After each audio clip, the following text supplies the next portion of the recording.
The most unforgettable siguro noong 2009, I was still starting as a lecturer for various review centers, specifically SRG. There was this one time I entered the class, I sat in front of the class, and then next to me is a woman, a lady actually, and then she smiled at me, and then I smiled back at her. The next chair to my right is actually an empty chair. Dumating isang babae, sabi niya sa akin, "Kuya, bawal ang sit-in dito. Dapat siguro doon pa sa likod, kasi dapat nire-reserve yung sit-in." At the back of my mind, I was wondering, hindi ba ako mukhang teacher? And then all of a sudden, the review assistant came in, sabi niya, "Sir, you can start now." After the review assistant told that to me, the lady actually turned red. Namula talaga siya as in. And then I stood up, I started the class with a prayer, and then we prayed, after which I made an announcement that this woman in front thought that I was a student. Nobody believed that I was a teacher. That is unforgettable for me.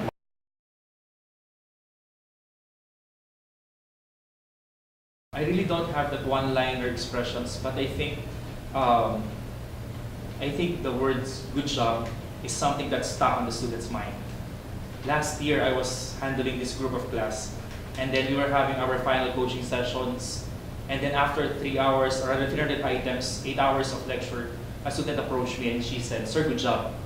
Tapos nag-isip ako, sabi ko, "Ano good job?" Kasi kakatapos ko lang mag-lecture, what's good job with that? That's usual for me. And then I remembered, for the last 8 hours, I mentioned good job for so many times. And then another student approached me, sabi niya, "Sir, this is how many times you said good job." I look at the tally. Actually, that was a tally of more than one expression.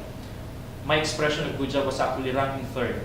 The first was very good by J.D. Villanueva, and the second is the push of Tim Escusa. So I think one-liner, that's good job. Good job for us.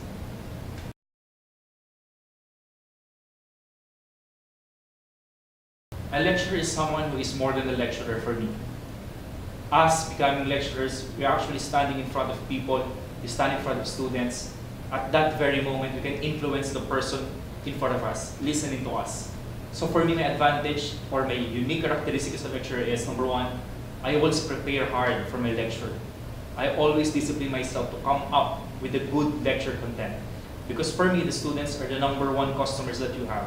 Kahit gaano ka galing magpatawa, kahit gaano ka galing magsalita, basta't wala natutunan ng estudyante, sayang. Pangalawang advantage na meron ako is, I value the time and the opportunity my students are giving me. Time is something that is always important. It's a necessity. I wouldn't want my students to waste their time. That's why as much as possible, I maximize the time that they give me and the opportunity that they give me to learn. And lastly, I'm a believer of Christ. I think that is one of my unique characteristics. I may not be able to touch my students' heart, but I know for a fact, it is my duty and my responsibility to make them know kung sino ba si Cristo sa buhay nila. Those are the three things that are, for me, makes me unique as a lecturer.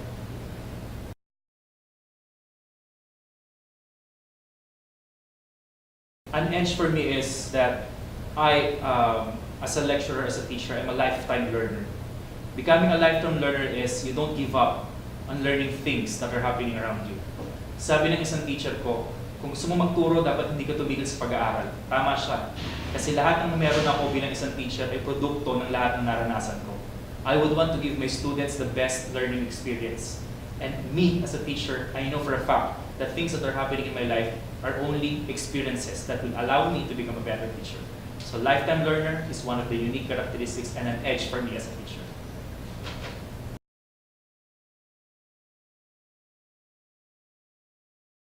In the review center industry, there is a demand for review centers to provide an excellent, an efficient, and an effective learning. Yun yung inaanap ng mga estudyante ngayon. SRG&ARTS is more than that. We don't just provide effective, efficient learning experience. What we're giving is a new brand of learning experience. Sa SRG&ARTS, hindi ka lang matututo. Mag-enjoy ka at makikilala mo pa kung sino dapat yung mahalaga sa buhay mo. That is the reason why would people go to SRG&ARTS.